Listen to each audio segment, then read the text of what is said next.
اس video میں ہم بنیادی طور پر 3 چیزوں کو بیان کریں گے۔ نمبر 1 ہے عبدالمطلب کا زمزم کی کھدائی کرنا، نمبر 2 عبدالمطلب کا نظر ماننا، نمبر 3 حضرت عبداللہ کا حضرت آمنہ سے نکاح کرنا۔ سیرت کا جاننا کیوں ضروری ہے؟ کیونکہ ایک مسلمان کے لیے اپنے آپ کو جاننا اتنا ضروری نہیں جتنا کہ محمد رسول اللہ صلی اللہ علیہ وسلم کی زندگی کو جاننا ضروری ہے۔ جو شخص محمد رسول اللہ صلی اللہ علیہ وسلم کی زندگی کو نہیں جانتا وہ اپنے ایمان اور اسلام کو کیسے جان سکتا ہے؟ اس بنا پر اللہ تعالیٰ کے ارشاد گرامی فرماتے النبی اولا بالمؤمنین من انفسہم، نبی مومنوں کے حق میں ان کے جان سے بھی زیادہ قریب ہے۔ تو اس وجہ سے ہم نے سیرت کی موضوع پر ایک پورا سیریز بنانے کے بارے میں سوچا ہے کہ ہم انشاءاللہ ایک پورا سیریز بنائیں گے۔ تو آج کی اس ویڈیو میں ہم بنیادی طور پر 3 چیزوں کو بیان کریں گے۔ نمبر 1 ہے عبدالمطلب کا زمزم کی کھدائی کرنا، نمبر 2 عبدالمطلب کا نظر ماننا اور نمبر 3 حضرت عبداللہ کا حضرت آمنہ سے نکاح کرنا۔ سب سے پہلے عبدالمطلب کا زمزم کی کنویں کا کھدائی کرنا۔ دراصل قبیلہ جرہم کا تعلق یمن سے تھا۔ مرشیت یزیدی سے یمن میں قحط پڑا، اس وجہ سے یمن سے معاش کی طلب میں نکلے۔ اتفاق سے اثناء راہ میں حضرت اسماعیل علیہ السلام اور ان کی والدہ ماجدہ حضرت ہاجرہ علیہ السلام سے زمزم کے قریب ملاقات ہوئی۔ بنو جرہم کو یہ جگہ پسند آئی اور اسی جگہ قیام پذیر ہوئے، اور پھر بعد میں حضرت اسماعیل علیہ السلام نے اسی قبیلے میں شادی کی، اور نبی ہونے کے بعد حضرت اسماعیل علیہ السلام عمالقہ جرہم اور یمن کی طرف مبعوث ہوئے۔ حضرت اسماعیل علیہ السلام 130 سال کی عمر میں وفات پائے، حتیم میں اپنی والدہ ماجدہ کے قریب مدفون ہوئے۔ آپ کے وصیت کے مطابق آپ کے بیٹے کدار کو خانہ کعبہ کا متولی بنایا گیا۔ اسی طرح خانہ کعبہ کے متولی بنو اسماعیل ہوتے رہے۔ کچھ عرصے بعد وقت گزرتے گزرتے بنو اسماعیل اور بنو جرہم میں جھگڑے ہونے شروع ہوئے، اور بالآخر بنو جرہم غالب آئی اور مکہ میں بنو جرہم ہی کی حکومت قائم ہوئی۔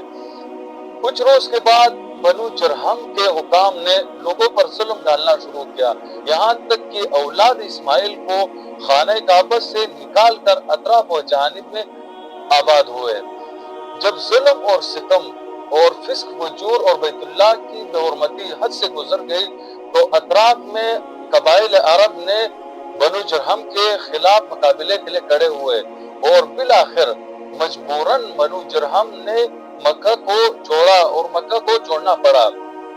لیکن جب بنو جرہم مکہ سے نکل رہے تھے تو خانہ کعبہ کے جو چیزیں تھے وہ بئر زمزم کے اندر مدفون کر گئے، اور بئر زمزم کو بھی بالکل اس طرح بند کیا کہ زمین کے ہموار کر گئے۔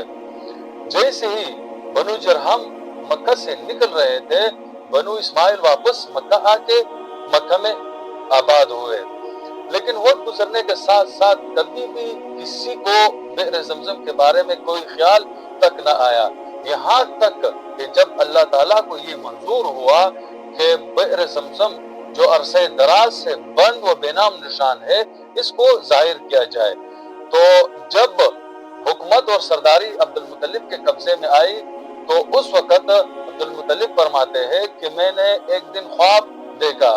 خواب اس طرح تھا کہ میں ایک رات خانہ کعبہ کے قریب سو رہا تھا کہ خواب میں ایک شخص آیا اور مجھے کہنے لگا کہ طیبہ کو کھودو۔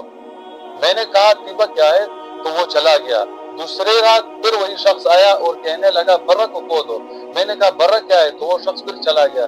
تیسری رات پھر آیا کہ کہنے لگا مضمونہ کو کھودو۔ میں نے کہا مضمونہ کیا ہے؟ تو وہ شخص پھر چلا گیا۔ چوتھی رات جب وہ شخص آیا اور کہا کہ زمزم کو کھودو، تو میں نے جواب میں کہا زمزم کیا ہے؟ تب اس نے کہا وہ پانی کا ایک ایسا کنواں ہے کہ جس کا پانی نہ کبھی ختم ہوتا ہے اور نہ کبھی کم ہوتا ہے، اور وہ بہت سے حاجیوں کو سیراب کرتا ہے۔ اور اس طرح کچھ علامات اور نشانات بتلائے اور کہا کہ اس جگہ کو کھودو۔ المطلب نے جب بار بار یہ خواب دیکھے اور اس علامات اور نشانات جو اس کو بتلائے تو اس کو یقین آ گیا کہ یہ خواب رؤیا صادقہ میں سے یعنی سچے خواب ہے۔ اس وجہ سے عبد المطلب نے اپنا یہ خواب قریش کے سامنے بیان کیا اور کہا کہ میرا ارادہ ہے اس جگہ کو کھودنے کا۔ قریش نے کھودنے کی مخالفت کی، لیکن عبد المطلب نے مخالفت کی پرواہ کے بغیر اپنے ساتھ اپنے بیٹے حارث کو لیا اور چلے گئے اس جگہ جہاں نشانات بتلائے گئے۔ عبد المطلب نے کھودنا شروع کیا، عبد المطلب کھودتے جاتے اور اس کا بیٹا حارث مٹی اٹھاتے اٹھاتے پھینکتے جاتے۔ اسی طرح 3 دن جب کام کیا، تیسرے روز وہاں کا جو سامان بنو جرہم نے اندر دفن کیا تو وہ ظاہر ہونا شروع ہوا، تو عبد المطلب نے خوشی سے بآواز بلند کہنے لگا اللہ اکبر، اور پھر اس انداز سے کہا کہ یہی تو ہے وہ کنواں جو حضرت اسماعیل علیہ السلام کا تھا۔ اس طرح جب یہ کنواں اندر سے کھودنا شروع ہوا، اس کے بعد عبد المطلب نے اس کے اطراف میں کچھ حوض بنائے اور اس کو پانی سے بھر دیا تاکہ حجوں کو پلاتے رہے، لیکن کچھ حاسبین شرارت کی وجہ سے ان حوضوں کو رات کی تاریکی میں خراب کرتے، جب صبح ہوتی تو عبد المطلب پھر سے ان حوضوں کو صحیح کرتے۔ اس طرح کرتے کرتے ایک دن عبد المطلب نے دعا مانگی، پھر جب رات ہوئی تو خواب میں کوئی شخص آیا اور کہنے لگا کہ دعا اس طرح مانگو کہ اے اللہ، میں اس پانی کو لوگوں کو غسل کرنے کی اجازت نہیں دیتا بلکہ صرف پینے کی اجازت دیتا ہوں۔ جب صبح ہوئی تو عبد المطلب نے تمام لوگوں کے سامنے اس بات کا اعلان کیا۔ اس کے بعد جب کسی نے بھی اس پانی کے بارے میں کچھ غلط کام کیا تو اس کو کوئی نہ کوئی بیماری ضرور لاحق ہوتی۔ اس کے بعد لوگوں نے اس کو چھوڑ دیا۔ اس کے بعد آتا ہے عبد المطلب کا نصر دوسری نمبر پر۔ عبد المطلب جب بئر زمزم کو کھود رہے تھے تو اس وقت اس کے ساتھ اس کے اکلوتے بیٹے حارث کے سوا کوئی اور نہ تھا۔ اس وجہ سے عبد المطلب نے اس وقت نظر مانی کہ اگر اللہ تعالیٰ نے مجھے 10 بیٹے عنایت عطا کیے تو میں ان میں سے ایک کو اللہ تعالیٰ کے نام پر ذبح کروں گا، اور عبد المطلب کی اللہ تعالیٰ نے یہ خواہش اور آرزو پوری کی، اس کو 10 بیٹے عطا کیے۔ تو ہوا کچھ اس طرح کہ ایک رات عبد المطلب سو رہا تھا خانہ کعبہ میں، تو خواب میں ایک شخص آیا اور کہنے لگا کہ اے عبد المطلب، اپنی اس نظر کو پورا کیجئے جو آپ نے اس گھر کے مالک کے لیے مانی تھی۔ جب صبح ہوئی تو عبد المطلب نے اپنے اس خواب اور نظر کے بارے میں اپنے تمام بیٹوں کے سامنے بیان کیا، تو سب بیٹوں نے بیک زبان یہ کہا کہ آپ اپنے نظر کو پورا کیجئے اور جیسے چاہے کرے۔ عبد المطلب نے تمام بیٹوں کے نام پر پورا ڈالا تو اتفاق سے نام نکلا بھی حضرت عبداللہ کا، جو عبد المطلب کو سب سے زیادہ محبوب تھے۔ خیر، عبد المطلب نے حضرت عبداللہ کو ہاتھ سے پکڑ کر قربانگاہ کی طرف، یعنی جہاں قربان کر رہے تھے وہاں پر لے کے جا رہے تھے، اور راستے میں لے کے جا رہے تھے، ہاتھ میں چھری بھی تھی۔ تو اس منظر کو جب حضرت عبداللہ کی بہنوں نے دیکھا تو رونے لگی، اور ان میں سے ایک بہن نے کہا عبد المطلب کو نعرے لگا کے کہا کہ اے ابا، آپ ایسا کرے کہ 10 اونٹوں کا کوڑا حضرت عبداللہ کے نام کے ساتھ ڈال کر دیکھ لیجئے۔ اس زمانے میں اس وقت 10 اونٹ ایک آدمی کی دیت ہوا کرتی تھی، تو عبد المطلب نے ایسا ہی کیا، لیکن اتفاق سے پھر نام لکھا حضرت عبداللہ کا۔ اس طرح 10 اونٹ اور زیادہ کیے، پھر حضرت عبداللہ کا نام نکل آیا۔ اس طرح کرتے کرتے یہاں تک کہ جب 100 اونٹ ہو گئے، جب 100 اونٹوں کا کوڑا حضرت عبداللہ کے نام کے ساتھ ڈالا گیا، اس وقت پھر اونٹوں کا نام نکل آیا۔ جب سب نے یہ منظر دیکھا تو بیک زبان ہو کر سب نے اللہ اکبر کا نعرہ لگائے اور سب خوش ہوئے۔ اس طرح حضرت عبداللہ کی بہنیں حضرت عبداللہ کو اٹھا کر لے کے چلی گئے، اور حضرت عبد المطلب نے وہ 100 اونٹ صفا اور مروہ دونوں پہاڑوں کے درمیان ذبح کیے۔ تیسری نمبر پر آتی ہے حضرت عبداللہ کا حضرت آمنہ سے نکاح کرنا۔ عبد المطلب جب حضرت عبداللہ کے فدیے سے فارغ ہوئے تو اس کو حضرت عبداللہ کے شادی کی فکر ہونے لگی۔ قبیلہ بنو زہرہ جو شرافت میں ممتاز تھا، اس میں وہ بن عبد مناف کی صاحبزادی جس کا نام حضرت آمنہ تھا، اور وہی بن عبد مناف جو اس کے چچا تھے اس کی زیر تربیت تھی۔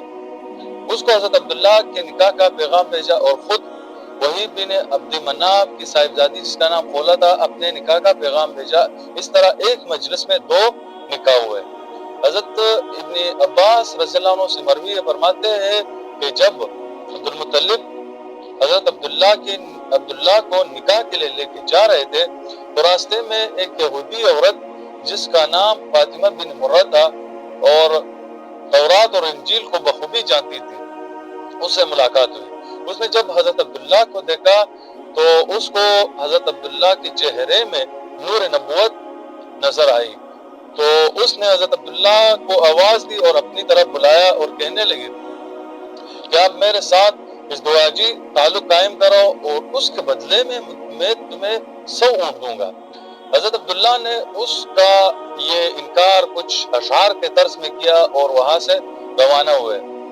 واپسی میں جب وہ اسی راستے سے آ رہے تھے تو پھر سے اسی عورت سے ملاقات ہوئی۔ اس عورت نے دوبارہ پوچھا کہ عبداللہ آپ جب یہاں سے جا رہے تھے تو کہاں ٹھہرے؟ حضرت عبداللہ نے جواب دیا کہ ہم گئے وہاں وحید بن عبد مناف کی صاحبزادی جس کا نام حضرت آمنہ تھا اس سے میری نکاح ہوئی اور 3 دن وہاں ٹھہرے، اس کے بعد یہاں آیا۔ تو اس عورت نے جواب بن کہا کہ عبداللہ اللہ کی قسم میں کوئی بدکار عورت نہیں تھی، فقط میں نے آپ کے چہرے میں نور نبوت دیکھی، اس وجہ سے میں نے چاہا کہ یہ مجھے منتقل ہو جائے، لیکن اللہ نے جہاں چاہا اس طرف منتقل کیا۔ اس کے بعد کچھ عرصہ گزرنے کے بعد ایک دن حضرت عبداللہ تجارت کی غرض سے ایک قافلے کے ساتھ تشریف لے کے جا رہے تھے کہ راستے میں بیمار پڑ گئے اور مدینہ منورہ کے اندر ٹھہر گئے۔ جب قافلہ واپس مکہ پہنچا تو عبد المطلب نے مکہ والوں سے دریافت کیا کہ حضرت عبداللہ کہاں ہے۔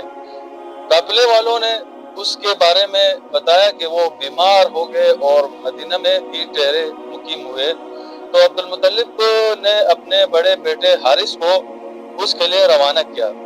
جب حارث وہاں پہنچے مدینہ میں تو حضرت عبداللہ اس دنیا سے رخصت ہوئے، پہلے 1 ماہ بیمار رہے، اس کے بعد انتقال کر گئے اور مکہ ہی میں مدفون ہوئے۔ حارث اس افسوسناک واقعے سے جب خبردار ہوئے تو اپنے والد عبد المطلب اور اقربا رشتہ داروں کو یہ افسوسناک واقعے کے بارے میں خبر دی۔ حضرت عبداللہ انتقال جس عمر میں ہوئے اس میں مختلف روایت ملتے ہیں، 30 سال، 28 سال، 25 سال اور 18 سال۔ جس وقت حضرت عبداللہ انتقال ہوئے اس وقت آپ صلی اللہ علیہ وسلم بطن مادری میں تھے، یعنی آپ صلی اللہ علیہ وسلم اس وقت تک دنیا میں نہیں آئے تھے۔ اس کے بعد آئے گا نمبر واقعہ فیل کا، جس وقت اصحاب فیل ابرہہ کے لشکر کو اللہ رب العزت نے تباہ و برباد کیا۔ اس کے بعد پھر اگلے ویڈیو میں ہم انشاءاللہ واقعہ فیل کو بیان کریں گے۔